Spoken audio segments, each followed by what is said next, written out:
Today we're showing you a 2013 Kubota L5060 GST tractor. Four-wheel drive open operator station tractor, has just over 1,000 hours on it. It's a nice clean tractor. Again, has the GST glide shift transmission, which is a power shift transmission. Has just over 50 or 51 horsepower, I believe it was what these are rated at. Has 7 front weights on it here. Front of the hood does have a couple of paint chips. We also touched it up right here as well, which is noticeable if you look at it closely. But overall, very clean tractor. Paint's nice on the machine.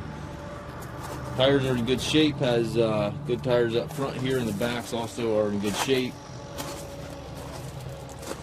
It's got the hydraulic cylinder here on the 3-point arm, so you can tilt your blade if you're using it with a blade or anything like that. Has one rear remote back here, and then 2 others are plumbed from the mid joystick. So it's got 3 ports back here.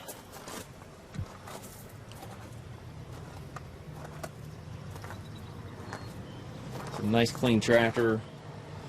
Again, the glide shift transmission, you just simply bump that lever to increase or decrease speed. Shuttle up here in the steering column for forward and reverse, and then your 3-point hydraulic controls over there to the right. Foot throttle, individual brakes, and clutch pedal down below. We do take trades. We also offer low rate financing for qualified customers. We also can arrange shipping anywhere here within the U.S. If you have any questions regarding this tractor or any of our other used tractors, please contact us at maskedtractor.com.